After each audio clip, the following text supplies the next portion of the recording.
ఈరోజు వినిపించబోతున్న కథ ఈ తప్పు క్షమించలేను. రచన వసుంధర గారు. అలారం గణగణ మ్రోగింది. నాకు మెలకు వచ్చింది. మంచం మీద నుంచి లేవబోయాను. కానీ రాధ నన్ను ఖర్చుపెట్టుకొని పడుకొని ఉంది. అలారం చప్పుడు వినగానే ఆమె నా చుట్టూ తన బంధాన్ని మరింత బిగించింది. నేను మృదువుగా ఆమె చేతుల్ని విడిపించుకోబోయాను. అప్పుడే లేవొద్దు, ముద్దుగా గారంగా అంది రాధ. ఆమె కనులు మాత్రం ఇంకా మూతబడే ఉన్నాయి. టైము 7:30 అయింది తెలుసా అన్నాను. రాత్రి మీరొచ్చేసరికి 12:30 దాటింది గుర్తుందా అంది రాధ. ఇంకా ఆమె కళ్ళు తెరవలేదు. నేను తడబడి అయితే అన్నాను. మీరు ఆలస్యంగా ఎందుకొచ్చారు అని అడగడం లేదు నేను. కనీసం 8 గంటల సేపైనా కలిసి మంచం మీద పడుకుందామంటున్నాను అంది రాధ. అయితే రాత్రి మనం పడుకునేసరికి 1 గంట అయింది. 9 దాకా మనం నిద్ర లేవక్కర్లేదు. అయితే నువ్వు పడుకో. మీరు వెళ్ళిపోతే నాకు నిద్ర పట్టదు ముద్దుగానే అంది రాధ. నీకేమో ఒక్కటే నిద్ర, నాకేమో నిద్ర పట్టదు. నేనింకా ఏదో అనబోతుండగా మీకు మాత్రం నిద్ర ఎందుకు పట్టదు? మీరు నాతో పాటే కదా నిద్రపోయింది అని ఎదురు ప్రశ్న వేసింది రాధ. నాకు నిద్ర తక్కువ అన్నాను. చటుక్కున లేచి కూర్చుంది రాధ. ఆమె కళ్ళల్లో మత్తు పూర్తిగా విడిపోయింది. నాకు నిద్ర తక్కువే. మీరు ఆఫీస్లో నిద్రపోతారు, సినిమా హాల్లో నిద్రపోతారు. నేను మీరు పక్కనున్నప్పుడు మాత్రమే నిద్రపోతాను. నేను ఆఫీస్లో నిద్రపోతానని నీకెవరు చెప్పారు? మా నాన్న. కోపాన్ని పళ్ళ బిగువున ఆపుకున్నాడు. రాధ తండ్రి రామ్మోహన్ రావు ఆస్తిలో అంతస్తులో నాకంటే ఎన్నో రెట్లు గొప్పవాడు. ఇప్పుడు నాకున్న ఆస్తి అంతస్తు కూడా ఆయన వల్లే వచ్చాయి. నేనుంటున్న ఇల్లు ఆయనది. నేను చేస్తున్న ఉద్యోగం ఆయనిచ్చింది. ఆయనకు నా మీద అట్టే సదభిప్రాయం లేదు. రాధ నన్ను ప్రేమించింది. రాధ ప్రేమనాయన ఆమోదించాడు. మాకు పెళ్లి జరిగింది. ఆయనకు రాధ ఒక్కతే కూతురు కాదు. రాధకు ముందు ఇద్దరు, రాధ తర్వాత ఒకరు ఉన్నారు. ఆయన పెద్దల్లుళ్ళిద్దరూ అన్ని విధాలా ఆయనకు తగిన వాళ్ళు. నేను వాళ్లకులా ఉండాలని, ఆ ఎత్తుకు ఎదగాలని ఆయన అభిలాష. అయితే నాకు నేను చేస్తున్న ఉద్యోగమే ఎంతో తృప్తిగా ఉంది. నాకు పెద్దగా కోరికలేమీ లేవు. చేతిలో డబ్బుంది, చక్కటిల్లుంది. ఇంతకంటే ఎందుకు అనిపిస్తుంది. ఇదే సంతృప్తి అన్ని రంగాల్లోనూ ఉంటే నేను చేసుకున్నందుకు రాదంత అదృష్టవంతురాలుండదు అంటాడు రామ్మోహన్ రావు. కానీ నేనంటే ఆయనకేదో అసంతృప్తి ఉంది. అది చూచాయగా నేను అర్థం చేసుకోగలను. ఆయన నా గురించి రాధ దగ్గర వేళాకోళంగా మాట్లాడుతుంటారని ఇప్పుడు అర్థమైంది నాకు. నేను రాధ వంక చూశాను. ఆమె పళ్ళ బిగువున నవ్వుకుంటోంది. నువ్వు మీ నాన్న మాటలు నమ్మావా అన్నాను. నిజం చెబితే నమ్మనా? రాధ తమాషాగా నవ్వింది. ఆ నవ్వులో అమాయకత్వం ఉంది. అది నిజంగా అమాయకత్వం కాదు, అందం ఆమెకిచ్చిన వరం. ఆ అమాయకత్వం, అందుకే ఆ అమాయకత్వం నన్ను కవ్విస్తుంది. నేనామె చుబుకంపై ముద్దు పెట్టుకొని నా గురించి నీకీ ఆకారాలన్నీ ఎందుకు అన్నాడు. ఇందులో ఆరా ఏముంది? నాన్న చెబితే విన్నాను. మీరు ఆఫీస్లో నిద్రపోతున్నారంటే నాకు సంతోషం కూడా కలిగింది అంది రాధ. ఎందుకు? ఇంట్లో మీరెప్పుడూ పట్టుమని 6-7 గంటలు కూడా నిద్రపోరు.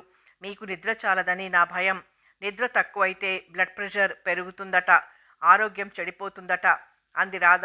మళ్ళీ అదే అమాయకత్వం ఆమె ముఖంలో. నన్ను నేను నిగ్రహించుకొని ఆఫీస్లో నేనేం చేస్తుంటాను అని ఆరా తీస్తున్నావన్నమాట. అది నాకు సంతోషంగా లేదు అన్నాను. అందులో నేను తీసిన ఆరా ఏమీ లేదు. ఆరా అంటే రాత్రి మీరు 12:30కు వచ్చారు, అప్పుడెందుకు వచ్చారు అని నిలదీయడం అంది రాధ. నేను తడబడి నిలదీయలేకపోయావా అన్నాను. అలాంటివి నాకు అసహ్యం. నేను మిమ్మల్ని నమ్ముతున్నాను. ఆలస్యంగా వచ్చినప్పుడు కారణం చెప్పడం మీ బాధ్యత. చెప్పలేదంటే అది నేను తెలుసుకోదగ్గ ముఖ్య విశేషం కాదన్నమాట అంది రాధ. నేనుండబట్టలేక, ఒకవేళ అది నీకు ముఖ్య విశేషమే అయి నీ నుంచి రహస్యంగా ఉంచుతున్నాననుకో అప్పుడు అన్నాను. మీరు నా నుంచి రహస్యం దాచినా, అబద్ధం చెప్పినా అందులో నా తప్పు కొంత ఉంటుంది అంది రాధ.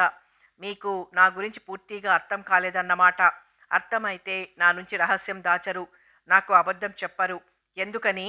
నాకు పరిస్థితుల పట్ల పూర్తి అవగాహన ఉంది. మా నాన్న మాలో విశాల భావాలు నూరిపోశారు. తప్పు చేస్తే సానుభూతితో అర్థం చేసుకోగలను. తప్పు చేసిన మనిషి పశ్చాత్తాపపడితే క్షమించగలను. ఎందుకంటే తప్పు చేయడం మానవ సహజం.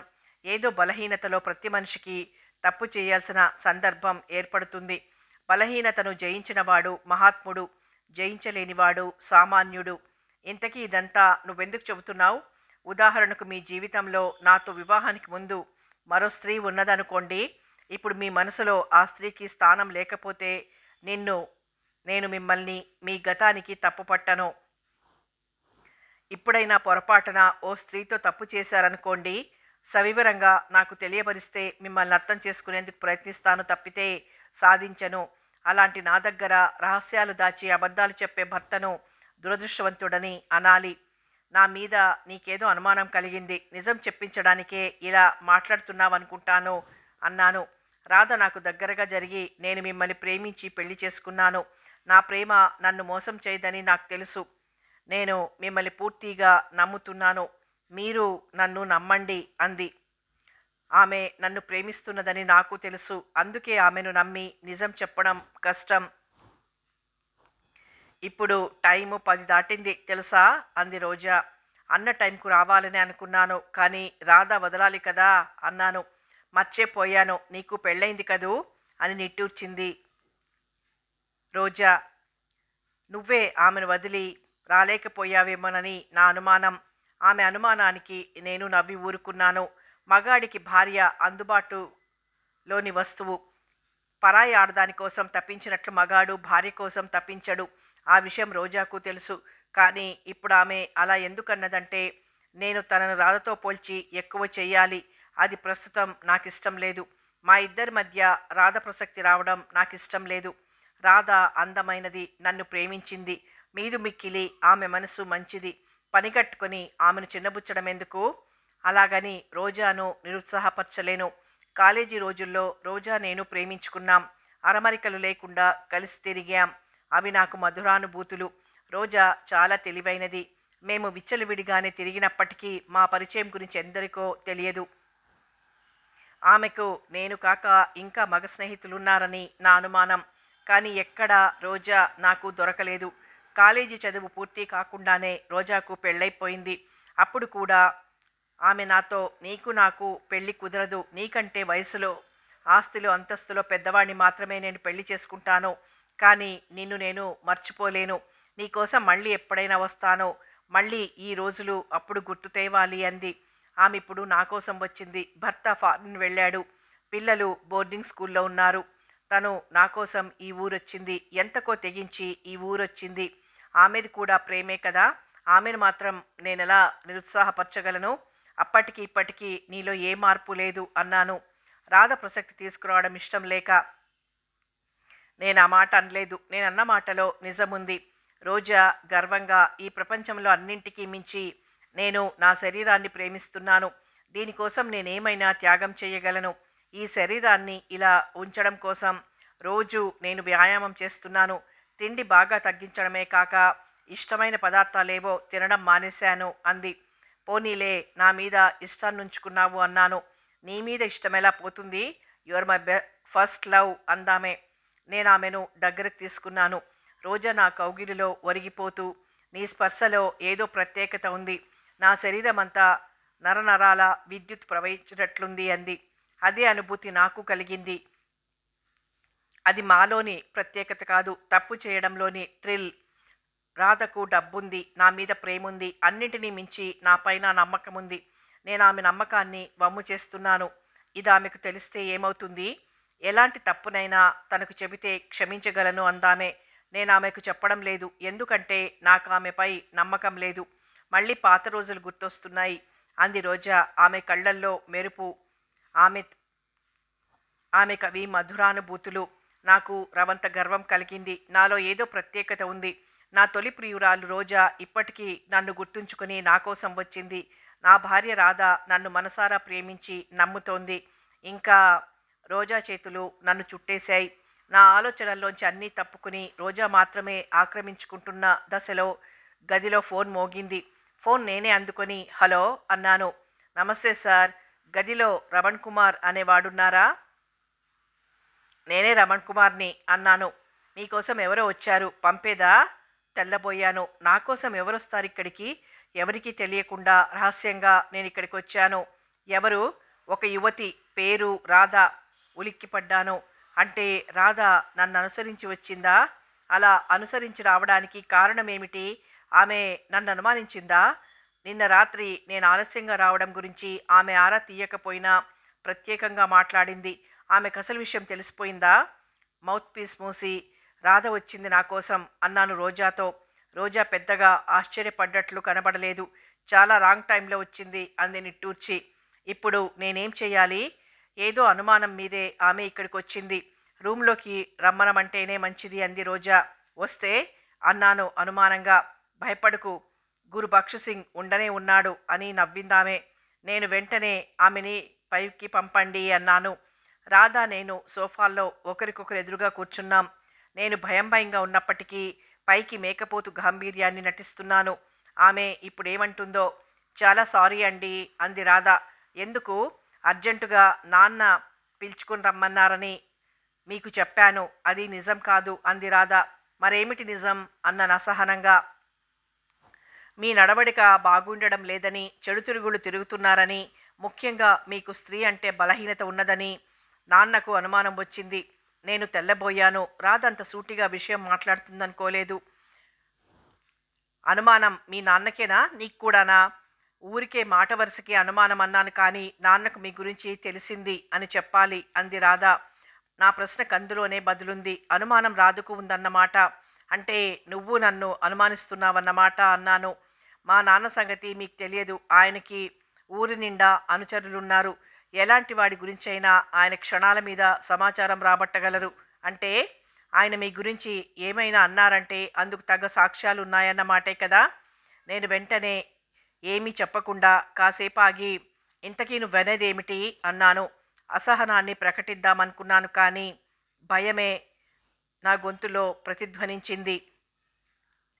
నేనెప్పుడూ ఒకటే అంటాను, నేను మిమ్మల్ని నమ్ముతాను, కానీ మీరు కూడా నన్ను నమ్మాలి అంది రాధ. ఆమె వివరించి చెబుతుంటే నేనే ఆశ్చర్యంగా విన్నాను. స్త్రీ అంటే బలహీనత ఉండడం మగాడికి సహజం. అవతల స్త్రీకి అన్యాయం జరగనంతకాలం, ఆరోగ్యానికి భంగం లేనంతకాలం ఆ తప్పుకు భర్తను క్షమించే సహృదయత రాధకుంది. భర్త మరో స్త్రీని వివాహమాడేందుకు ఆమె వ్యతిరేకి, కానీ భర్త మరో స్త్రీతో అనుభవాన్ని పంచుకుంటే ఆమె తప్పు పట్టదు. నన్ను నమ్మమంటావా అన్నాను. మోసం నాకు నచ్చదు, అత్యాచారం నాకు గిట్టదు. నన్ను నిర్లక్ష్యం చేస్తే నేను బాధపడతాను. ఈ మూడు లేనప్పుడు మీరు చేసింది తప్పైనా నేను పట్టించుకోను, కానీ మీరు నా నుంచి రహస్యం దాస్తే నేను బాధపడతాను అంది రాధ. నేనిప్పుడు రహస్యం దాస్తున్నానని నీకు అనుమానం వచ్చిందా? మీరెప్పుడెప్పుడు ఎక్కడెక్కడికి వెళ్తున్నది నాన్నకు తెలుస్తూనే ఉంటుంది. అది నాన్న ద్వారా తెలుసుకోవడం నాకిష్టం ఉండదు.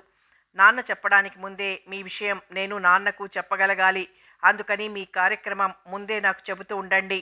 అందువల్ల ప్రయోజనం, ఇందాక వుడ్లాండ్స్ హోటల్లోలా మరోసారి మిమ్మల్ని డిస్టర్బ్ చేయాల్సిన అవసరం ఉండదు అంది రాధ. రాధ చాలా తెలివైనది. ఆమె నన్ను క్రమంగా తన గుప్పిట్లో ఇరికించుకోవాలని చూస్తోంది. ఎక్కడ నా మనసుకు నొప్పి తగలకుండా నన్ను నిలదీస్తోంది. తను క్షమిస్తానని హామీ ఇస్తూ నా తప్పు తెలుసుకునేందుకు ప్రయత్నిస్తోంది. ఇదంతా పెద్ద ట్రాప్ అని నాకు తెలుసు. రాధా, బిజినెస్ వ్యవహారాలన్నీ అందరికీ చెప్పలేను. నువ్వు నన్ను నమ్ముతున్నందుకు చాలా థ్యాంక్స్. నా ప్రవర్తన నీ నమ్మకాన్ని వమ్ము చేసే విధంగా ఉండదని హామీ ఇస్తున్నాను అన్నాను. అప్పుడు రాధ మనోహరంగా నవ్వింది. నేనేం చెప్పినా మీ మంచి కోసమే. అటుపైన మీ ఇష్టం, మీ ఇష్టం, మీకు హాని చేయొచ్చు, అదొక్కటే ఆలోచించుకోండి. ఆమె మాటలు నవ్వంత మనోహరంగా లేవు. మాటల్లో హెచ్చరిక ఉంది. నేను మళ్ళీ వుడ్లాండ్స్ హోటల్కే బయలుదేరాను. రాధ మంచిది కావచ్చు, కానీ ఆమె కోసం రోజాను వదులుకోగలిగిన మంచితనం నాకు లేదు. సాయంత్రం 4 గంటలకు నాకు ఫోన్ వచ్చింది.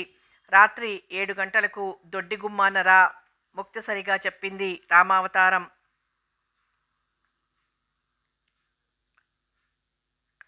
ఫోన్లో మాట్లాడిన ఆమె గొంతు చాలా సెక్సీగా ఉంటుంది. ఒక అమ్మాయికి రామావతారం అన్న పేరే చిత్రము అనుకుంటే ఆమె గొంతులో ఆ అలా ధ్వనించటం మరింత విచిత్రం. ఈ మాటే చెబితే రామావతారానికి నచ్చదు. ఆమె పవిత్రతకు ప్రాధాన్యతనిస్తుంది. పురుషులకు దూరంగా ఉండడానికి ప్రయత్నిస్తుంది. అటువంటి యువతి నన్ను ప్రేమించడం పెద్ద విశేషం. నిజానికి నేను ఆమె గొంతు విని ఆకర్షితుడినయ్యాను. ఆమెతో పరిచయానికి ప్రయత్నించాను. స్వల్పకాలంలోనే ఆమె నాతో ప్రేమలో పడింది. రోజా నాతో తిరిగేటప్పుడు ఉపయోగించిన తెలివితేటలన్నీ ఉపయోగించాను. అందువల్ల మా పరిచయం గురించి మా ఇద్దరికీ తప్ప ఎవ్వరికీ తెలియదు. రామావతారం క్రమంగా నన్ను పెళ్లి గురించి నొక్కించసాగింది. అదెంతవరకు దారి తీసిందంటే చివరి ఆమెను వదులుచుకోవడం నాకు తప్పనిసరి అనిపించింది. అప్పుడు ఆమెకు నా గురించి నిజం చెప్పేశాను. అప్పుడు రామావతారం నన్ను తిట్టని తిట్టులేదు. నేను నవ్వి, నేను మోసగాడనే ఒప్పుకుంటాను, కానీ నీ గొంతులో సెక్స్ ధ్వనిస్తుంది. ఆ ధ్వని నన్ను పెడదారి తొక్కించింది. నిన్ను మన్నించగలిగితే బావుండేది.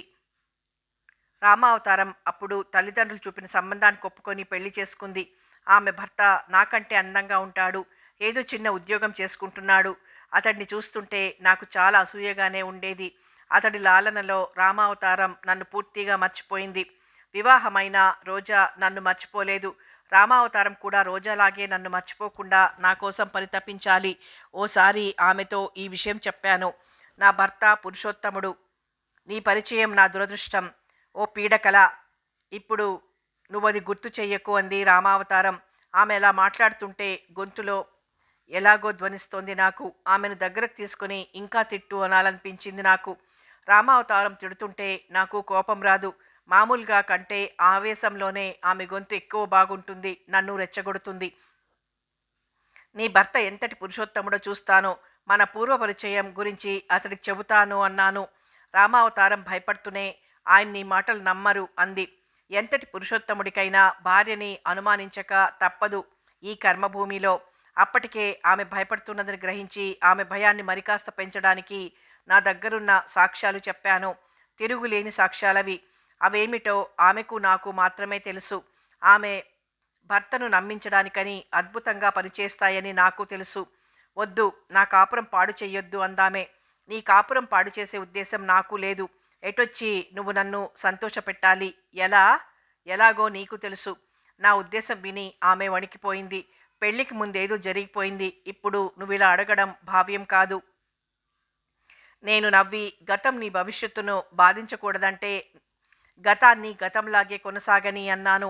అందుకు నేను మానసికంగా సిద్ధంగా లేను అందామె. గడువు కావాలా? ఏమనుకుందో ఇస్తావా అంది. నన్ను వదులుచుకోవడం కోసం గడువు అడిగితే దారుణంగా నీపై పగ తీర్చుకుంటాను. లేని పక్షంలో కొంత గడువు ఇవ్వగలను. నన్ను వదిలిపెట్టలేవా?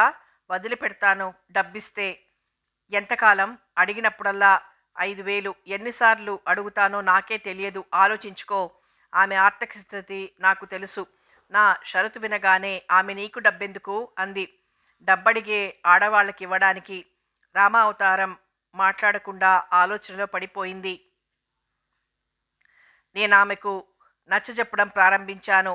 రామావతారం, నువ్వు నాకు కొత్త కాదు, నేను నీకు కొత్త కాదు. మనం కలుసుకుంటే అది కొత్త తప్పు కాదు. ఆ ప్రోద్బలం మీద తప్పనిసరి పరిస్థితుల్లో ఇరుక్కున్నావు కాబట్టి అది నీ తప్పు కాదు. ఇందులో నీ భర్తకు జరిగే అన్యాయం ఏమీ లేదు. నువ్వనుకునే అన్యాయం నీ భర్తకు ఎప్పుడో జరిగింది. ఇప్పుడు నీ భర్తకు నిజం తెలియడమే అన్యాయం. అది జరగకుండా కాపాడుకో. ఆ తర్వాత రామావతారం నన్ను గడువే అడగలేదు. నా మనసెంతో సంతోషించింది. తర్వాత ఆమెకు చెప్పాను. నెలకు 2 సార్లైనా నువ్వు నన్ను ఆహ్వానించాలి. నా ఫోన్ నంబర్ ఇస్తాను. ఫోన్లో నాకు కబురు చెప్పు. నువ్వే నన్ను ఆహ్వానించడం వల్ల నీకు ఇబ్బంది ఉండదు. నీ ఇంట్లో అనుకూల పరిస్థితులు నీకే బాగా తెలుస్తాయి కదా. అటుపైన ఆమెను హెచ్చరించాను కూడా. ఏ నెలలో ఆహ్వానం మర్చిపోయినా ఆమె భర్తకు నిజం తెలుస్తుంది. రామావతారం అన్నింటికీ ఒప్పుకుంది. అది అసహాయత అని నాకు తెలుసు. కానీ ఆడదాని అసహాయతకు జాలి పడకపోవడంలోనే మగాడి సుఖం ఉంది. ఆ విషయం బాగా తెలిసిన వాళ్లల్లో నేను ఒకడిని. ఈ నెలలో అప్పుడే 3 వారాలు గడిచాయి. ఇంకా రామావతారం నుంచి ఫోన్ రాలేదు. పిట్టకు బెదిరింపు డోసు ఇంకోటి ఇవ్వాలా అని ఆలోచిస్తున్నాను. కానీ ఫోన్ వచ్చేసింది. రాత్రి 7 గంటలకు. రామావతారం ఇంటి దొడ్డిదారి ఒక సందులోకి ఉంటుంది. ఎవరికీ తెలియకుండా ఆమె ఇంటికి వెళ్ళడం పెద్ద కష్టం కాదు. నా ఆలోచనలను రామావతారం ఆక్రమించేసింది. ఆడవాళ్ళు రకరకాలు. నన్నే ప్రేమించి వేరే వివాహం చేసుకొని కూడా అప్పుడప్పుడు నా కోసం వచ్చే రోజా, నన్ను ప్రేమించి వివాహం చేసుకుని నా వ్యక్తిగత జీవితం జోలికి రానని మాటిమాటికి మాట ఇచ్చే రాధ, నేను ప్రేమించాననుకుని మోసపోయి నన్ను ప్రేమించి మోసం గ్రహించాక వేరే వివాహం చేసుకొని నన్ను ద్వేషించాలనుకుంటూ అది సాధ్యపడక నన్ను ప్రేమిస్తూ ఉండడం తప్పనిసరి అయిన రామావతారం. ముగ్గురిలోనూ నాకు రాధ మనసంటే ఇష్టం, రోజా శరీరం అంటే ఇష్టం. స్త్రీగా ఇష్టపడేది మాత్రం రామావతారాన్ని. అందుకే హోటల్ వుడ్లాండ్స్లో రోజా ఉన్నదని తెలిసినప్పటికీ నాకు ఉత్సాహం పుట్టించింది రామావతారం పిలుపు. ఆఫీస్లోనే ఉండిపోయాను 6 వరకు. అప్పుడు నాకు ఫోన్ వచ్చింది. ఆలస్యానికి రాధ ఫోన్ చేసిందా అనుకున్నాను. కానీ తీరా చూస్తే రోజా. అర్జెంటుగా రా అంది రోజా. ఆఫీస్ నుంచి తిన్నగా రోజా గదికి వెళ్ళాను. ఏమిటి అర్జెంటు? నేనొచ్చింది నీకోసం. సాయంత్రం రాలేనని చెప్పానుగా. రోజా నా వంక దీనంగా చూసి, ఇలాగైతే నాకిక్కడ బోర్ కొడుతుంది, రాలేదంటే కుదరదు అంది. రోజాకు నాతో కలిసి సినిమా చూడాలనుంది. అందుకని క్యాసెట్ తెప్పించి ఉంచింది. ఆ రూమ్లో వీడియో సౌకర్యముంది. సినిమా పేరు శంకరాభరణం. నేను చూసేశానన్నాను. నేను చూసేశాను, కానీ మనం చూడలేదుగా అంది రోజా. ఆ సినిమా ఆమెకెంతగానో నచ్చింది. నాతో కలిసి ఆ సినిమా చూడాలన్నది ఆమె కోరిక. కాదనలేకపోయాను. 10 గంటలకు 7 గంటలకు నాకు రామావతారం ఆహ్వానముంది. అది నేను వదులుకోలేనిది. ఇప్పుడు టైము 6:30 అయింది. ఏదో వంక పెట్టి తప్పించుకోవాలనుకున్నాను. రోజా క్యాసెట్ పెట్టింది. సినిమా ప్రారంభమైంది. అప్పుడు ఆమె నాకు దగ్గరగా జరిగింది. తన తలను నా భుజంపై వాల్చింది. రెండో చేతిని నా రెండో భుజంపై వేసింది. కాలేజీ రోజుల్లో బాక్స్ టికెట్ తీసుకుని మేమిద్దరం చాలా సినిమాలు చూసేవాళ్ళం. థియేటర్కు ముందు ఆమె వెళ్ళేది. కాసేపటికి నేను వెళ్ళేవాణ్ణి. సినిమా చూడ్డం అయ్యాక ముందు నేను వెళ్ళిపోయేవాణ్ణి, తర్వాత ఆమె వచ్చేది. ఆ రోజుల్లో కాబట్టి అలా సరిపోయింది. ఇప్పుడు అలా కుదరదు. ఇద్దరూ వివాహితులం. అందుకే ఆమె సర్దార్జీ వేషంలో గురుబక్ష్ సింగ్ పేరుతో ఈ హోటల్లో మకాం పెట్టింది. సర్దార్జీని కలుసుకునే నెపంతో నేను ఆమెను కలుసుకుంటున్నాను. ఏ సరదాలైనా ఈ హోటల్ గదికే పరిమితం. నేను ఆమె నడుం చుట్టూ చేయి వేశాను. సినిమా నడుస్తోంది. కథలో అర్థముంది, అందముంది, నడకలో ఆకర్షణుంది, వేగముంది. అందుకే చూడ్డంలో విసుగుండదు. ఒకరినొకరు పొదివి పట్టుకొని మేము సినిమా చూస్తున్నాం. అయితే గతంలోనూ ఇద్దరు ప్రేమికుల్లా కాక పసిపాపల్లా ఆ చిత్రం చూశాం. చిత్రం చూస్తున్నంతసేపు నవరసాల అనుభూతి కలిగింది. నేను 7 గంటల్ని రామావతారాన్ని మర్చిపోయాను. సినిమా అయిపోయింది. నీతో ఈ సినిమా చూస్తూ గొప్ప అనుభూతి పొందాను అంది రోజా. నాకు అలాగే అనిపించింది. కానీ సినిమా చూస్తూ మేము కబుర్లు చెప్పుకోలేదు, ఒకరినొకరం పలకరించుకోలేదు. మేము సినిమానే చూశాం. అయితే నన్ను కదిలించిన దృశ్యం ఆమెను కదిలించిందని, నన్ను ఆనందపరిచిన విశేషం ఆమెను ఆనందపరిచిందని అనిపించే భావన ఒక పెద్ద విశేషం. ప్రేమికులు కలిసి చూడదగ్గ సినిమా ఇది అన్నాను. ఈ భావన ఆ చిత్ర నిర్మాతకు, దర్శకుడికి వచ్చి ఉండదు. ప్రేమికులేం కర్మ, ఆబాలగోపాలమో చూసి ఆనందించిన చిత్రమిది. నీకు తీరిక లేకపోయినా నా కోసం నాతో ఇంతసేపు గడిపావు. చాలా సంతోషం. థ్యాంక్స్ అంది రోజా. నేనే నీకు థ్యాంక్స్ చెప్పాలి అందామనుకున్నాను, కానీ నాకు తీరికెందుకు లేదో స్ఫురించింది. రామావతారం గుర్తొచ్చింది. చటుక్కున లేచాను. టైం 9 కావస్తోంది. త్వరపడితే అక్కడి నుంచి పావు గంటలో రామావతారం ఇల్లు చేరుకోగలను. ఇంకా నాకు అవకాశం ఉంటుంది. ఎందుకంటే రామావతారానికి నేను ముందే చెప్పాను, నేనేదో వేశ్య వద్దకు వెళ్తున్నాను అన్న భావం నాకు కలగకూడదు. ఇద్దరు ప్రేమికుల్లా గడపాలి. మనం కులాసాగా కబుర్లు చెప్పుకుంటాం, చదివిన కథలు మననం చేసుకుంటాం, కలిసి టిఫినో భోజనమో చేస్తాం. తీరుబడిగా మన ఇంట్లో మనం గడుపుతున్నట్లుండాలి. అంటే మనం కలుసుకున్నప్పుడల్లా 3-4 గంటల సేపైనా మనం నిర్భయంగా నిస్సంకోచంగా ఉండగలగాలి. అంటే ఇప్పుడు కూడా రామావతారం ఇంట్లో ఏకాంతంగానే ఉంటుందన్నమాట. మరి నేను వెళ్ళాలి రోజా అన్నాను. రోజా ప్రేమతో నాకు వీడ్కోలు చెప్పి తెల్లవారేసరికి మళ్ళీ నువ్వు నా రూమ్ తలుపు తట్టాలి అంది. దట్స్ మై ప్లెజర్ అని అక్కడి నుంచి బయలుదేరాను. దొరికిన ఆటో వెంటనే ఎక్కేశాను. గమ్యస్థానంలో దిగాను. నా జాగ్రత్తలు నేను తీసుకుంటూ ఎవరికంటా పడకుండానే రామావతారం ఇంటి దొడ్డిగుమ్మం చేరుకున్నాను. తలుపులు దగ్గరగా వేసున్నాయి. తొయ్యగానే తెరుచుకున్నాయి. రామావతారం ఉంటున్నది చిన్న బంగళా ఇల్లు. అదామె భర్త బాబాయిది. అందువల్ల చవకగా వచ్చింది వాళ్ళకి. ఇంటి చుట్టూ ప్రహరీ గోడ, ఇంటి ముందు వెనక కూడా పెద్ద పెద్ద ఫలవృక్షాలున్నాయి. ఇప్పుడు నేను చుట్టూ తిరిగి ముందుకు వెళ్ళి ముఖద్వారం వద్ద తలుపు కొట్టిన రోడ్డు మీద వాళ్లకు కనబడుతుంది. అయినా నేను రాజమార్గాన్ని ఎన్నుకోలేదు. మరొకరెవ్వరూ రావడానికి వీలు లేకుండా దొడ్డి తలుపు వేసేశాను. ఇంటి వెనక తలుపు కూడా తీసే ఉంది. నెమ్మదిగా ఇంట్లో ప్రవేశించాను. ఇంట్లో ఎక్కడా అలికిడి లేదు. రామావతారం ఇంట్లో ఉండాలి. కానీ ఎక్కడ మసులుతున్న జాడ లేదు. ఇల్లంతా చీకటిగా కూడా ఉంది. ఒక్క నిమిషం తటపటాయించి తడుముకుంటూ దీపం వేశాను. నేనున్న గది ప్రకాశవంతమైంది. కళ్ళు నులుముకున్నాను. అక్కడున్న నిశ్శబ్దం నన్ను కలవరపరుస్తోంది. అయినా రామావతారం మీద నాకున్న మోజు నన్ను ముందుకే నడిపించింది. పడక గది ముందాగాను. గది తలుపులు దగ్గరగా వేసున్నాయి. బయట నుంచి గడియ పడుంది. ఆ గడియ చూడగానే నాకు స్ఫురించింది. నేలబారుగా ఉన్న ఆ గడియ మనం లాక్ చేయడం మర్చిపోయామంటే తలుపులు దగ్గరగా వేసినప్పుడు నేల మీదికి పడిపోయే అవకాశం ఉంది. అప్పుడు ఎవరైనా వచ్చి తలుపు తీస్తే తప్ప గదిలో ఉన్నవాళ్ళు బందీ కిందే లెక్క. ఈ గడియలో ఇబ్బందిగా ఉందని రామావతారం నాకు చెప్పింది. ఇంట్లో మేమిద్దరమే ఉన్నప్పటికీ ఎందుకైనా మంచిదని గది తలుపులు వేయబోయాను. అప్పుడు ఆమె నన్నోసారి ఆ గడియ గురించి హెచ్చరించింది. మేమిద్దరం లోపలుండగా ఆ గడియ పడిపోయిందంటే ఇంకేమైనా ఉందా? ఆ గడియ ఏ విధంగా పడుతుందో బయట నుంచి ఆమె చూపించింది. ఇప్పుడు ఆ గడియను చూడగానే అసలు విషయం నాకు స్ఫురించింది. హడావుడిలో తలుపు గడియ పడిపోయి రామావతారం పడకగది లోపల ఉండిపోయి ఉంటుంది. 7 నేనొస్తానని ఎదురుచూసి ఉంటుంది. ఎప్పటికీ నేను రాలేదు.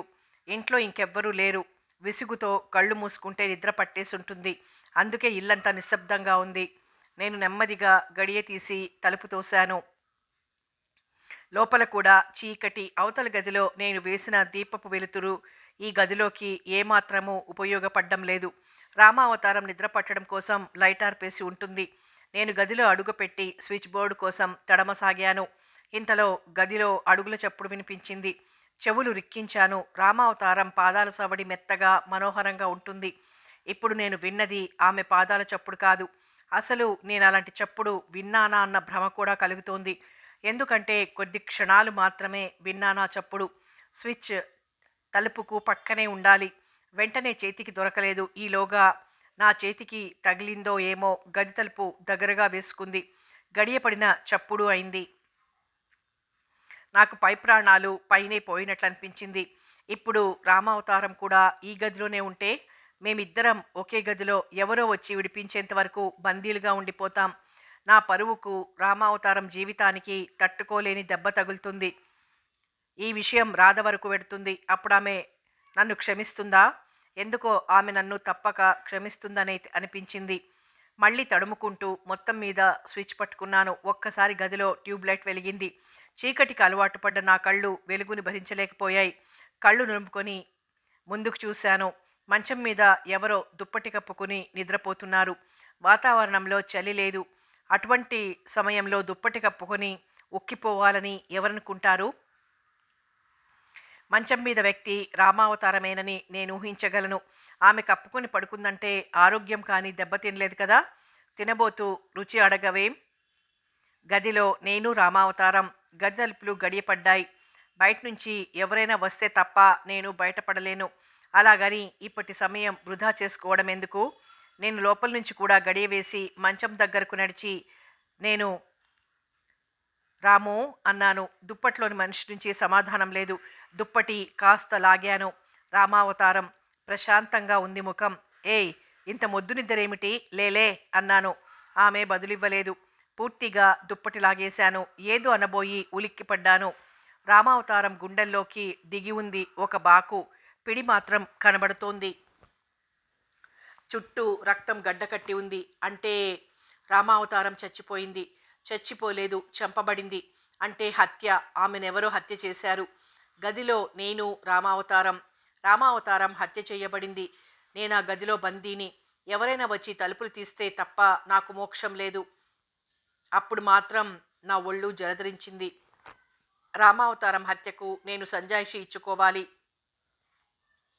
అందరూ నేనే హంతకుడినంటే కాదని రుజువు చేసుకోవాలి. ఇప్పుడు రామావతారాన్ని చూస్తుంటే నాకు భయం వేస్తోంది. నా భవిష్యత్ అంతా ఆమె హత్యతో ముడిపడి ఉంది. ఎవరు ఆమెను హత్య చేశారు? ఎందుకు చేశారు? మళ్ళీ నా బుర్ర పనిచేస్తోంది. గదిలో అడుగు పెట్టినాక నేను విన్న అడుగుల చప్పుడు భ్రమ కాదు. ఎవరో రామావతారంపై పగబట్టారు, ఆమెను చంపేశారు. అప్పుడు తెలిసింది గది తలుపు బయట నుంచే గడియపడిందని. హంతకుడు గదిలో కూర్చుని అవకాశం కోసం ఎదురుచూస్తున్నాడు. నేను తలుపు తీయగానే తను గదిలోంచి బయటపడి బయట నుంచి తలుపు గడియ వేశాడు. ఇప్పుడు నాకు స్ఫురిస్తోంది. నేను తలుపు గడియ తీసినప్పుడు జాగ్రత్తగా పక్కకు పెట్టాను. అది మళ్ళీ క్రిందకు పడే అవకాశం లేదు. ఎవరో కావాలని నన్ను గదిలో బంధించారు. నన్ను బంధించి వాళ్ళూరుకోరు. హత్య కేసులో నన్ను ఇరికించడానికి ప్రయత్నిస్తారు. కాసేపట్లో ఇక్కడికి పోలీసులు రావడం తథ్యం. పోలీసులకు నేనేం చెప్పాలి? అసలు నేను ఇక్కడ ఎందుకున్నానంటే ఏం చెప్పాలి? మొదటిసారిగా తప్పు చేసినందుకు నన్ను నేను నిందించుకుని లాభం లేదు కదా. గదిలోంచి బయటికి రావడానికి ఏమైనా వీలుంటుందేమోనని చూశాను. నేను వేసిన తలుపు గడియ తీసేశాను. తలుపులు మళ్ళీ మళ్ళీ లాగి చూశాను. లాభం లేదు. తలుపు రావడం లేదు. బయటపడడానికి ఇంకో దారి లేదు. నా ప్రయత్నాల్లో నేనుండనే ఉన్నాను. ఈలోగా గది తలుపులు తెరుచుకున్నాయి. అనుకున్నట్లే పోలీసులు వచ్చారు. ఇన్స్పెక్టర్, ఈ గదిలో నేనుండడం నా దురదృష్టం. ఈ హత్యతో నాకు ఎలాంటి సంబంధము లేదు. అంతా నేను నిజమే చెబుతాను. మీకు సహకరిస్తాను. నన్ను హంతకుడిగా భావించవద్దంటూ ఇన్స్పెక్టర్కి లొంగిపోయాను. రామావతారం తళుకు బెళుకులతో నన్ను లొంగదీసుకుంది. నాకు స్త్రీలంటే బలహీనత ఉంది. అది ఆధారంగా చేసుకుని ఆమె నా నుంచి డబ్బు గుంజుతూ తన అవసరాలు గడుపుతూ ఉండేది. వివాహమైన ఆమె నన్ను వదిలిపెట్టలేదు. నా భార్యకు మా పూర్వ పరిచయం గురించి చెబుతానని బెదిరించి తన ఇంటికి రప్పించుకుంటుంది. నా దగ్గర డబ్బు గుంజుతుంది. తన మోజు తీర్చుకుంటుంది. ఆ రోజు నన్ను ఆమె 7ంటికి పిలిచింది. 9 దాకా నేను వెళ్ళలేకపోయాను. అప్పుడు వెడితే హంతకుడు నన్ను తెలివిగా గదిలో బందీ చేశాడు. ఇది నేను పోలీసులకు చెప్పిన కథ. ఈ కథను కొంతవరకు పోలీసులు నమ్మారు. రామావతారం అడక్కపోయినా నేను ఆమెకు కొంత డబ్బిస్తూ ఉండేవాడిని. ఆ డబ్బును ఆమె బ్యాంకులో వేసుకునేది. నేనిచ్చానన్న మొత్తాలు, తేదీలు ఆమె పాస్బుక్ తేదీలతో సరిపోయాయి. నేను చెప్పిన కథలో నిజముంది. ఎటొచ్చి వంచన చేస్తున్నవారు తారుమారయ్యారు. చనిపోయిన మనిషిపై నింద వేయడం తప్పని నాకు తెలుసు. కానీ నేను చేస్తున్న తప్పు నా బ్రతుకుని నిలబెడుతుంది. చనిపోయిన వారి కోసం బ్రతికున్న వారు జీవితాన్ని త్యాగం చేయడం బుద్ధిహీనత అనిపించుకుంటుంది. నా కథకు ప్రచారం వచ్చింది. మామగారింట్లోనూ రాధకు కూడా నేను పోలీస్ కస్టడీలో ఉన్న విషయం తెలిసింది. మామగారు మండిపడి నా ముఖం కూడా చూడనన్నారట. రాధ నన్ను బెయిల్ మీద విడిపించుకునేందుకు వచ్చింది. మొత్తం మీద నా మంచితనానికి పరీక్ష పెడుతున్నారన్నమాట అంది రాధ మొదటిసారిగా నన్ను చూడ్డానికి వచ్చినప్పుడు.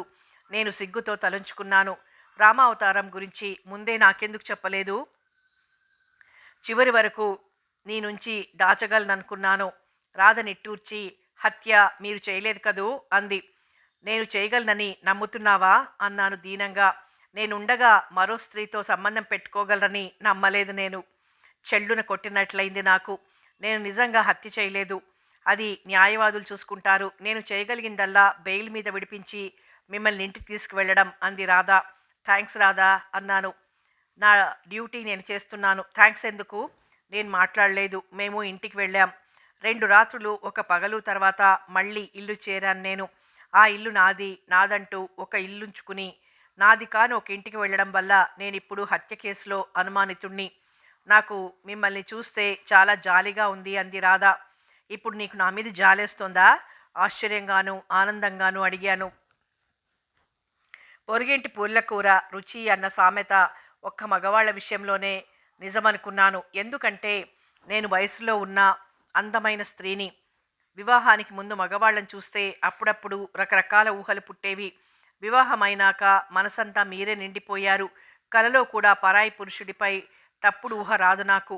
నిత్యం ఎందరో సినీ హీరోలను, ప్రపంచ శ్రేణి ఆటగాళ్లను టీవీల్లోనూ సినిమాల్లోనూ సభల్లోనూ చూస్తుంటాను. కానీ పొరపాటును కూడా వాళ్లలా ఎవరిని మీ స్థానంలో ఊహించుకున్న సందర్భాలు నాకు లేవు. అది పాతివ్రత్యమని నేను భావించడం లేదు. స్త్రీకి సహజమని అనుకుంటున్నాను.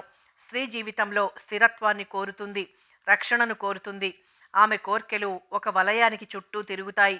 పురుషుడి విషయంలో అలా కాదని నేను విన్నాను. రాధ ఆగింది. ఆమె చెప్పబోయేదేమిటో నాకు అర్థం కాలేదు. కానీ నేనిప్పుడు అపరాధిని. రాధ దృష్టిలోనే కాదు, న్యాయస్థానం దృష్టిలో కూడా. రాధ మళ్ళీ ప్రారంభించింది. ఈ లోకంలో పురుషుడు వంటి స్త్రీలు ఉంటారని రామావతారం నిరూపించింది. ఆమె వలలో మీరు పడడం మీ దురదృష్టం. అందుకే నాకు మీరంటే జాలిగా ఉంది. థ్యాంక్స్ రాధా. నీ నుంచైనా నాకు రవంత జాలి దొరికింది. రాధ నా మాటలు వినే మూడ్లో లేదు. ఆమె ఇంకా చెప్పుకుపోతోంది. ఈ భూమి మీద స్త్రీ పుట్టుక ఎందుకు? తన వాళ్ళను అర్థం చేసుకుని లాలించడానికి, తప్పులు చేయబోయే వాళ్ళను వారించడానికి. అందుకే భగవంతుడు ఆమెను ప్రేమమయిని చేశాడు. అటువంటి స్త్రీ జాతికి మాయని మచ్చగా నిలిచిన రామావతారం వంటి ఆడదానికి ఈ లోకంలో జీవించే అర్హత లేదు. మీరు ఆమెను హత్య చేసి ఉంటే నేను ఆనందించుండేదాన్ని. నేను ఇబ్బందిగా ఫీల్ అయ్యాను. రామావతారిని రాధ తప్పు పట్టి తిడుతోంది. రామావతారంలో తప్పు లేదని, ఆ తప్పు నాదని నాకు తెలుసు. కానీ ఆమె తిట్లన్నీ నాకు తగులుతున్నాయి. నేను ఆమెను చంపలేను అన్నాను. అసలేం జరిగిందో మొత్తమంతా మీరు నిజమే చెప్పారు కదూ రాధా. నిజం ఒక్కటే ఇప్పుడు నన్ను రక్షించగలదని నాకు తెలుసు. అబద్ధం చెప్పలేను. మీకోసం ప్రత్యేకంగా డిటెక్టివ్ కిల్లర్ని రప్పిస్తున్నాను. ఆయన మిమ్మల్ని తప్పకుండా రక్షించగలరు. డిటెక్టివ్ కిల్లరా అన్నాను ఆశ్చర్యంగా. నేను ఆయన పేరు విన్నాను. ఆయన వయసు 30 దాటింది. పెళ్లి చేసుకోలేదు. తన జీవితాన్ని నేర పరిశోధనకే అంకితం చేశానని, వివాహమందుకు ప్రతిబంధకమని అంటాడాయన. ఆయనలో వచ్చిన ఇబ్బంది ఏమిటంటే పరిశోధనకు దిగాక మొత్తం వివరాలన్నీ లాగేస్తాడు. తను కనుగొన్న వివరాలన్నీ పత్రికలకు తెలియజేస్తాడు. ఏ కేసుకైనా ఆయన ఆహ్వానించే ముందు పెద్ద మనుషులున్నవారు ఆలోచించుకోవాలి. డిటెక్టివ్ కిల్లర్ పేరు వినలేదా అంది రాధ. విన్నాను, కానీ ఈ కేసులో డిటెక్టివ్ వెంకన్నను పిలవాల్సింది అన్నాను సంకోచిస్తూనే. ఎందుకని? ఆయన ఆచూకీలన్నీ రహస్యంగా ఉంటాయి. నేరస్తుల రహస్యాలను దాచడంలో ఆయనకు ఆయనే సాటి. రాధ నవ్వి, మీ గురించిన పూర్తి రహస్యాలు తెలుసుకోవాలన్నది నా కోరిక. అందుకే కిల్లర్ని పిలిచాను అంది. నా ముఖం అదోలాగైపోవడం చూసి, మీరు హత్య చేయనప్పుడు కిల్లర్ తప్ప ఇంకెవ్వరూ మిమ్మల్ని రక్షించలేరు. మీ గురించి ఎటువంటి నిజం బయటపడినా నేను భరించగలను. ఇంకా మీకెందుకు భయం అందామె మళ్ళీ. తప్పు చేసినవాడు భయపడక తప్పదు కదా. కిల్లర్ బయట పెడితే తప్ప నా తప్పులన్నీ రాధ ముందు ఒప్పుకోదలుచుకోలేదు. I am killer, killer of lies, killer of falsehood, killer of criminals అంటూ చేయి చాచాడతను. నేను భయంగా చేయి చాపి, ఐఎమ్ నాట్ ఏ క్రిమినల్, నమ్ముతారా అన్నాను. నమ్మను అన్నాడు కిల్లర్. ఈ ప్రపంచంలో నేరస్తుడు కానివాడంటూ ఉండడు కాబట్టి. అయితే అందరినీ చంపేస్తారా? నా బ్రతుకు తెరువుకు అవసరమైనంత మందిని, నా జీవన పరిమితి వీలు ఇచ్చినంత మందిని అని నవ్వాడు కిల్లర్. అతన్ని మంచి చేసుకోవడం మంచిదనిపించింది. మీ తెలుగు చాలా గొప్పగా ఉంది. అది మీ మాతృభాష అన్నాను. నా తల్లి భారతమాత. ఆమె భాషలన్నీ నా మాతృభాషలే. ఏమనాలో తెలియలేదు. కిల్లర్ నన్ను పరీక్షగా చూడడం మొదలుపెట్టాడు. అతడి చూపులు నన్ను గుచ్చుతున్నాయి. నాకు ఇబ్బందిగా అనిపించి తలంచుకున్నాను. మీ కథనం ప్రకారం హత్య జరిగిన గదిలో మీకంటే ముందెవరో మసిలారు. పోలీసులకు అలాంటి ఆధారాలు ముందు దొరకలేదు. నేను రంగంలో దిగగానే గదంతా శోధించి కొన్ని కొత్త వేలిముద్రలు సంపాదించాను అన్నాడు కిల్లర్. కిల్లర్ నిజంగా చురుకైనవాడు. పడక గది ఆనుకునే బాత్రూమ్ ఉంది. బాత్రూంలో కాస్త పైనుంచి వెంటిలేటర్ ఉంది. వెంటిలేటర్కు ఇనప చువ్వలున్నాయి. ఆ విషయం పైదాకా వెడితే కానీ తెలియదు. నాకంటే ముందెవరైనా ఆ గదిలో చిక్కుపడి ఉంటే తప్పించుకునేందుకు అక్కడ ప్రయత్నం చేస్తాడు. అక్కడ 2 జతల వేలిముద్రలు దొరికాయి. ఒకటి నావి. అంటే అవే హంతకుడివై ఉండాలి అన్నాను. కిల్లర్ తలడ్డంగా ఒప్పి, హంతకుడెవరో ఇంకా తెలియలేదు. ఇప్పుడే ఏమీ చెప్పలేం. గదిలో మీరు కాక ఇంకో వ్యక్తి అక్కడి నుంచి బయటపడాలని ప్రయత్నం చేసినట్టు తెలుస్తుంది. ఆ వ్యక్తి ఎవరన్నది తెలుసుకోవాలి అన్నాను. ఎలా తెలుస్తుంది? భయంగాను ఆతృతగాను అడిగాను. అది తర్వాత తెలుసుకుందరు గాని. హత్య సుమారు 7 గంటల ప్రాంతాల జరిగింది. మీరు 9 గంటలకు అక్కడికి వెళ్ళానంటున్నారు. నిజానిజాలు తెలుసుకునేందుకు గురుబక్ష్ సింగ్ సాయపడాలి. కానీ గురుబక్ష్ సింగ్ పరారీలో ఉన్నాడు. అతడి గురించిన ఆచూకీ తెలిస్తే తప్ప మీ ఎలిబీకి అర్థం లేదు అన్నాడు కిల్లర్. పోలీసులు అరెస్ట్ చెయ్యాలనే నేను 9 దాకా గురుబక్ష్ సింగ్తో ఉన్నానని చెప్పాను. పోలీసులు వుడ్లాండ్స్ హోటల్కి ఫోన్ చేశారు. గురుబక్ష్ సింగ్ ఉన్నాడు. నా మాటలు నిజమేనని చెప్పి పోలీసులు వస్తానంటే రమ్మన్నాడు. పోలీసులు వెళ్ళేసరికి అతడు లేడు. అతడు బయటకు వెళ్ళడం ఎవరూ చూడలేదు. అంటే తెలివిగా పారిపోయాడన్నమాట. గదిలో అతడి సూట్ కేసు ఉంది. అందులో అతడి బట్టలు మాత్రం ఉన్నాయి. అతడు తిరిగి వస్తాడని పోలీసులు 2-3 రోజులు ఎదురు చూశారు. రాలేదు.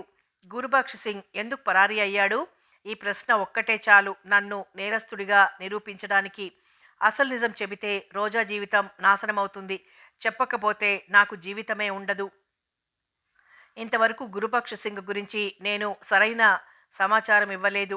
మా కంపెనీకి సంబంధించిన వ్యవహారం మీద రహస్యంగా మాట్లాడాలని వచ్చాడని చెప్పాను. నేను చెప్పిన అబద్ధాలు పోలీసులు నమ్మారు. గురుబక్ష్ సింగ్ పోలీసుల కళ్ళపడడానికి ఇష్టపడడం లేదంటే అతడి వద్ద దొంగ సరుకేదో ఉండి ఉండాలి. ఏమిటా దొంగ సరుకు? అది హోటల్ నుంచి ఎలా తప్పించాడు? పోలీసులు ఆలోచనలు ఈ దారిలో నడుస్తున్నాయి. కిల్లర్ వచ్చి 2 రోజులైంది. నన్ను మాత్రం అతడి రోజు వరకు కలుసుకోలేదు అని పోలీసుల నుంచి మొత్తం సమాచారమంతా రాబట్టి పరిశోధనలో ఉన్నాడు. గురుబక్ష్ సింగ్ గురించి నేనేం చెప్పగలను అన్నాను. గురుబక్ష్ సింగ్ వదిలి వెళ్ళిన సూట్ కేసులో అతడి బట్టలున్నాయి.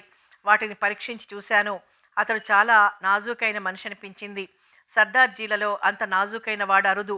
అందులోనూ అతడు 5 అడుగుల మీద 1 అంగుళం మించి పొడవు ఉండడని హోటల్లో వారందరూ అంటున్నారు అని ఆగాడు కిల్లర్. నేను తడబడ్డాను. అతడిదంతా నాకెందుకు చెబుతున్నట్లు? కిల్లర్ ఇంకా వివరించాడు. గదిలో బాగా చనువుగా మసిలిన వారిద్దరే ఇద్దరిలో ఒకరు నేనేనని వేలిముద్రలు తేయబరుస్తున్నాయి. రెండో వ్యక్తి గురుబక్ష్ సింగ్ అయి ఉండాలి. అది సహజమే కదా అన్నాను. సహజం కాని విశేషం ఒకటి ఉంది అన్నాడు కిల్లర్. ఏమిటది? కుతూహలంగా అడిగాను. గురుబక్ష్ సింగ్ సూట్ కేసులో మంచి పరిమళం, అదే పరిమళం స్నానాల గదిలోనూ మంచం మీద కూడా ఉంది. దీని అర్థం అతడు బాగా పర్ఫ్యూమ్స్ వాడతాడని. అవి అతడికి ప్రాణం అయి ఉండాలి. వెళ్ళేటప్పుడు కూడా తీసుకుని వెళ్ళాడు. అందులో అసహజమేముంది? అసహజమేమిటంటే ఆ పర్ఫ్యూమ్స్ పురుషులు వాడేవి కాదు. నేను ఉలిక్కిపడి, పర్ఫ్యూమ్స్కి కూడా ఆడమగ ఉంటుందా అన్నాను. మగాళ్లలోనూ బొట్టు కాటుక పెట్టుకునే వారుండొచ్చు, కానీ అవి ఆడవారి సొత్తుగానే భావించడం జరుగుతుంది అని కిల్లర్ ఒక్క నిమిషం ఆగి, మంచం మీద మీవి గురుబక్ష్ సింగ్ వేలిముద్రలు ఎన్నో చోట్ల కలగాపులగంగా ఉన్నాయి. మీరు అతడు కలిసి స్త్రీ పురుషుల్లా మసిలారని అనడానికి అక్కడ అవే సాక్ష్యం. ఎటొచ్చి గురుబక్ష్ సింగ్ స్త్రీయా పురుషుడా అన్నది మీరు చెప్పాలి అన్నాడు. వెధవ వేలిముద్రలు ఎంత పనిచేశాయి అనుకున్నాను. నాకు నాలుక తడారిపోయినట్లయింది. ఆ గదిలో మూడో వ్యక్తి మసలలేదు. ఒక స్త్రీ ఆ గదిలో అడుగు పెట్టిందనడానికి సాక్షులెవరూ లేదు. గురుబక్ష్ సింగ్ ఆడదైనా అయ్యుండాలి, లేదా మీరిద్దరూ సెక్స్ పర్వర్ట్స్ అయ్యుండాలి. రెండిట్లో ఏది నిజం అన్నాడు కిల్లర్. నాకు గొంతు పెగల్లేదు. సమాధానం గురించి మీరు ఆలోచిస్తున్నట్లున్నారు. నిజం చెప్పాలా అబద్ధం చెప్పాలా అన్న ఆలోచనది. మీరు నిజం చెప్పడానికి సహకరించే ఓ సమాధానం చెప్తాను. అక్కడ తల దిండు క్రింద 2 పొడవాటి వెంట్రుకలు దొరికాయి. వాటిని కెమికల్ అనాలిసిస్కి పంపడం జరిగింది. వాటిలోని భాస్వరం అమౌంట్ని బట్టి అవి స్త్రీ వెంట్రుకలని తేలింది. అబద్ధం. గురుబక్ష్ సింగ్ ఆడది కాదు. కిల్లర్ శాంతంగా 5 అడుగుల 1 అంగుళం ఎత్తైన నాజూకైన సర్దార్జీతో హోటల్ వుడ్లాండ్స్ గదిలో మంచం మీద ఏకాంతంగా చనువుగా గడిపారన్న వార్త పత్రికలకెక్కితే హంతకుడిగా ఉరికంబం ఎక్కే ముందే అవమానం మిమ్మల్ని చంపేస్తుంది. నేను మాట్లాడలేదు. గురుబక్ష్ సింగ్ స్త్రీ అనడంలో సందేహం లేదు. పోలీసులు ఫోన్ చేయగానే ఆమె తన స్త్రీ వేషాన్ని ధరించి పురుష దుస్తులు సూట్ కేసులో వదిలి మిగతావన్నీ ఏ చేతి సంచిలోనో వేసుకుని వెళ్ళిపోయి ఉంటుంది. ఆ సమయంలో భుజానికి వేలాడే చేతి సంచితో ఓ అందమైన యువతి హోటల్లోంచి బయటకు వెళ్ళడం కొందరు చూశారు. ఆమె గురుబక్ష్ సింగ్ అయి ఉంటుందని ఎవ్వరూ ఊహించలేదు. కానీ గదిలో ఆమె పాదాల గుర్తులున్నాయి. ఒక్క పై కోటు మినహాయిస్తే ఆమె ధరించిన ప్యాంటు షర్టు స్త్రీలవని తెలుస్తూనే ఉన్నాయి. మీరు ఆమె వివరాలు చెబితే మీకు నేను హంతకుడి వివరాలు చెబుతాను. నా ఊహ నిజమైతే తప్ప అవి బయట పెట్టను. నా ఊహ నిజమో కాదో తెలుసుకోవాలంటే మీరు గురుబక్ష్ సింగ్ వివరాలు చెప్పాలి. అప్పుడు నేను రోజా వివరాలు చెప్పకుండా ఆమె గురించి చెప్పాను అంటే నేను అనుకున్నది నిజమేనన్నమాట అన్నాడు కిల్లర్. ఏమనుకున్నారు మీరు? మీ శీలం మంచిది కాదని. నేను దెబ్బతిని హంతకుడి గురించి చెప్తానన్నారు అన్నాను. ఒక యువతి వివాహమైనాక మీకోసం భర్తను మోసం చేసి మారువేషంలో ఇంత సాహసం చేసి వస్తుందంటే నమ్మడం కష్టం. మీరు ఆమెను దేనికో బ్లాక్మెయిల్ చేసి లొంగదీసుకుని ఉండాలి. కాలేజీ రోజుల నుంచి ఆమె నా వెంట పడింది. నేను ఆమె జోలికి వెళ్ళలేదన్నాను ఉక్రోషంగా. అంటే అప్పుడు గాని ఇప్పుడు గాని ఆమె మిమ్మల్ని రేప్ చేసిందా? ఆ ప్రశ్నకు తెల్లబోయి అంటే అన్నాను. ఆమె ప్రేమకు మీ సహకారం కూడా ఉన్నదని నా భావం అని ఆగి, ఇంత చెప్పి ఆమె పేరు చిరునామా మాకివ్వలేరా అన్నాడు కిల్లర్. ఆమెకు అన్యాయం చేయలేను అన్నాను. ఇట్స్ ఆల్ రైట్, ఆ మాత్రం చెప్పారు చాలని వెళ్ళిపోయాడు కిల్లర్. ఇవి చూడండి అంది రాధ. అవి ఆ రోజు దినపత్రికలు. అందులో రెండో పేజీలో రోజా ఫోటో ఉంది. రామావతారం హత్య కేసులో గురుబక్ష సింగ్ వ్యవహారానికి సంబంధించిన కొత్త నిజాన్ని కనుగొని డిటెక్టివ్ కిల్లర్ పత్రికల వారికి తెలియపరిచాడు. అతడి పరిశోధన వివరాలు అందులో ఉన్నాయి. అతడు నేను చదువుకున్న కాలేజీకి వెళ్ళి అక్కడ పరిశోధన కొనసాగించాడు. నా టైంలో నాకు పరిచయస్తులైన ఆడపిల్లలు ఎందరో, వారిలో భాగ్యవంతులెందరో, అందులో చదువు కొనసాగుతుండగానే ఎవరికి వివాహమైందో కనుక్కునే వారికి రోజా పేరు బయటపడింది. అతడు ఆమె చిరునామా సాధించడమే గాక, కలుసుకున్నాక నిజం చెప్పకపోతే ఆమెను బలవంతంగా మా ఊరు తీసుకొచ్చి హోటల్ వుడ్లాండ్స్లోని వారందరికీ ఆమెను గురుబక్ష సింగ్ వేషంలో చూపుతానని బెదిరించాడు. ఆమె నిజం చెప్పేసి రహస్యం కాపాడమని వేడుకుంది. అది ఇప్పుడు పేపర్లో వచ్చింది. మీరు నాతో చాలా అబద్ధాలు చెప్పారు అంది రాధ నిట్టూర్చి. నేనేదో అనేలోగా కిల్లర్ మా ఇంటికొచ్చాడు. నన్ను చూస్తూనే మీరు చెప్పకపోయినా రోజా గురించి తెలుసుకున్నాను. కావాలనుకుంటే రోజా గురించి మీ చేతనే చెప్పించేవాణ్ణి. కానీ నా శక్తి సామర్థ్యాలు మీకు తెలియడం మంచిదనిపించి అలా చేశాను. ఇప్పుడు మీరు ఈ కేసులో మాకు చెప్పకుండా దాచిపెట్టిన మొత్తం రహస్యాలన్నీ బయటపెట్టి సహకరించడం మీకే మంచిది అన్నాడు. నేను దాచిపెట్టింది ఒకే ఒక్క రహస్యం. అది మీరు కనుక్కోవడమే కాక బట్టబయలు కూడా చేశారు అన్నాను. మరి రహస్యం కనుక్కునేది ఎందుకు? రోజా జీవితం ఏమవుతుందో ఆలోచించారా? జీవితాన్ని నిలబెట్టుకోవడం రహస్యాన్ని దాచడంలో కాదు, రహస్యం అవసరం లేకపోవడంలో ఉంది అని రోజా చేజేతులా జీవితాన్ని నాశనం చేసుకుంది.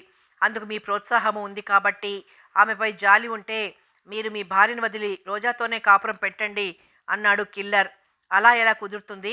హత్య చేసినవాడు ఉరికంబానికి సిద్ధపడక తప్పదు అని రామావతారం పడగ్గదిన ఆనుకుని ఉన్న బాత్రూంలో మీవి కాక మరొకరి వేలిముద్రలున్నాయి అన్నాను కదా, అవి ఎవరివో తెలుసుకున్నాను అన్నాడు కిల్లర్. ఎవరివి అంది రాధ. అతడి పేరు శంభూనాథ్, నిరుద్యోగి. ఆ వీధి మొత్తానికి తీరుబడి ఉన్న మగాళ్ళు నలుగురున్నారు. ఎంక్వైరీకి వెళ్ళినట్లు వెళ్ళి ఆ నలుగురివి వేలిముద్రలు సంపాదించాను. అందులో శంభూనాథ్ వేలిముద్రలు మాకు కావలసినవని తేలిపోయింది. అసలు అతను ఆ వీధిలోనే ఉంటాడని ఎలా ఊహించారు? రామావతారానికి మగాళ్ళ పిచ్చి ఉందని తెలిసింది కదా. ఆమె తన వలను విసురుతూనే ఉండాలి. ఆమె ఎవరి మీద వలను విసురుతుంది అంటే చెప్పడం కష్టం. పెళ్లి కాని వాళ్లను, ఏ పని లేకుండా తీరుబడిగా ఉన్నవాళ్లను అయితే ఆమెకు సేఫ్. ఆ కోణంలో ఆలోచించి అది ఫలించకపోతే మరో ఆలోచన చేద్దామనుకున్నాను. అదృష్టవశాత్తు ఫస్ట్ ట్రిక్కే క్లిక్ అయింది అన్నాడు కిల్లర్. ఈ కిల్లర్ దేవాంతకుడు అనుకున్నాను. నేను ఇచ్చిన తప్పుడు సమాచారంతో అతడు సరైన మనిషిని పట్టుకున్నాడు. అతడే విజయం సాధించాడు. ఆ విజయం కాకతాళీయమా లేక రామావతారం నిజంగానే బరితెగించిందా అంటే ఆ రామావతారం నన్నే కాక చాలామందిని సాధిస్తుందన్నమాట అన్నాను.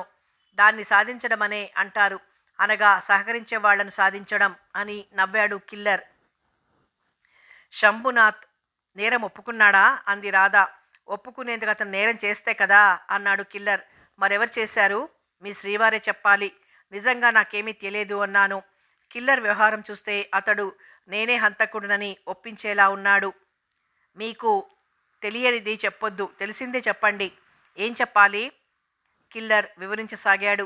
రామావతారానికి పెళ్లికి పూర్వం రమణ్ కుమార్ అనే యువకుడితో పరిచయం ఉంది. రమణ్ కుమార్ ఆమెను మోసం చేశాడు. ఆమెకు పెళ్ళైనా అతడు ఆమెను వదలకుండా బెదిరించి అనుభవిస్తున్నాడు. రామావతారం అందుకు మానసికంగా సిద్ధపడలేదు. కానీ తన కాపురం నిలబెట్టుకోవడం కోసం ఆమె ఇష్టం లేని పని చేస్తోంది. అయితే ఏ రహస్యమైనా ఎన్నాళ్ళో దాగదు. రామావతారం ఇంటికి రమణ్ కుమార్ వచ్చిపోతున్న విషయం శంభునాథ్ గమనించాడు. వాళ్ళ మీద నిఘా వేశాడు. వాళ్ళ సంభాషణను వినడమే కాక పాకెట్ క్యాసెట్లో రికార్డ్ చేశాడు. అటు పైనుంచి శంభునాథ్ రామావతారం వెంటపడ్డాడు. తనకు లొంగకపోతే ఆమె భర్తకు నిజం చెప్పేస్తానన్నాడు. రామావతారం లొంగలేదు. తను అలాంటి దాన్ని కాదని వేడుకుంది. రమణ్ కుమార్ తనకో పీడల దాపురించాడని వాపోయింది. తన అసహాయతని ఆధారంగా తీసుకుని వేశ్యగా మార్చవద్దని కోరింది. శంభూనాథ్ కరగలేదు. చివరికి ఆమె ఒక రోజున అతన్ని సాయంత్రం రమ్మనమని చెప్పింది. అతడు వెళ్ళాడు.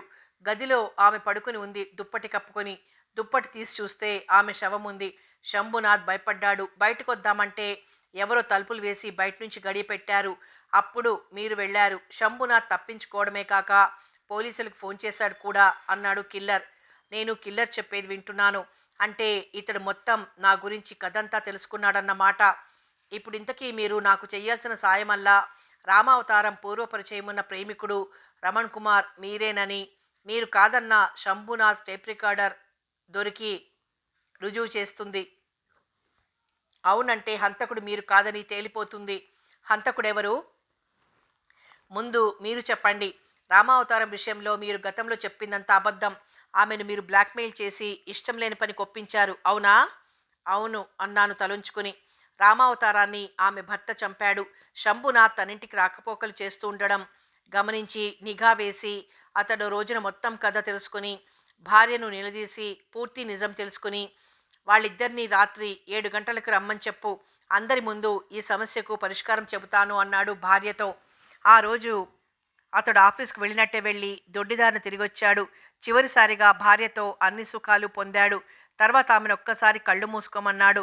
బాకుతో గుండెల్లో పొడిచి అరవకుండా నోరు మూశాడు. శంభునాథ్ని గదిలో ఇరికించి తను వెళ్ళిపోయాడు.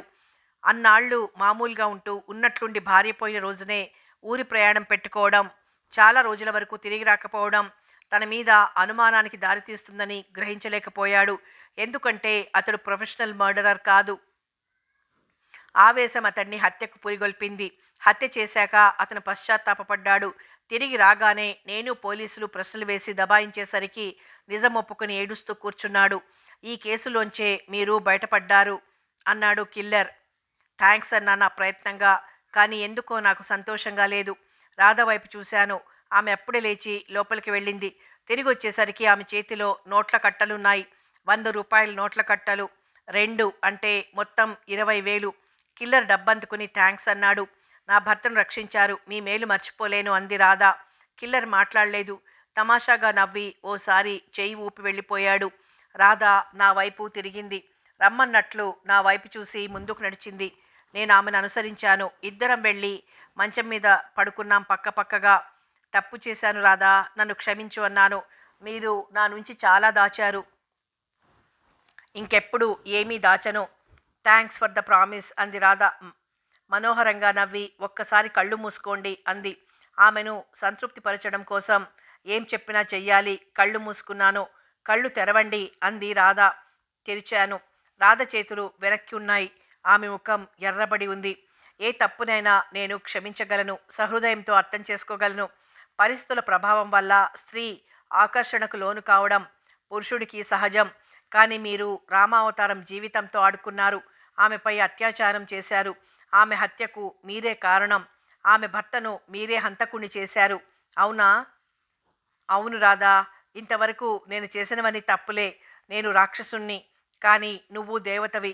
నీ సహచర్యంలో నా రాక్షసత్వం పోతుంది అన్నాను. నేను దేవతనే కావచ్చు, కానీ రాక్షసుడి సహచారిణిగా చాలా కాలం బ్రతికాను. అది నాలో రాక్షసత్వాన్ని నింపదా అంది రాధ. ఆమె మాటలకు అర్థం తెలిసేలోగా ఆమె 2 చేతులు ముందుకొచ్చాయి. ఆ చేతుల్లో కత్తి ఉంది. నేను కదిలేలోగా ఆ కత్తి నా గుండెల్లో దిగబడింది. కెవ్వుమని అరిచాను. నిన్ను ప్రేమించడం జీవితంలో నేను చేసిన పెద్ద తప్పు. ఆ తప్పును ఇప్పుడే సవరించుకున్నాను. నాకిప్పుడే సంతోషంగా ఉంది అంటూ నవ్వుతోంది రాధ.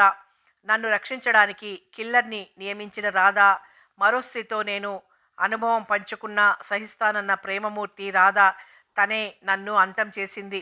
ఇంకా ఏమో అనిపించేలోగా నా కళ్ళు మూతలు పడ్డాయి. సమాప్తం.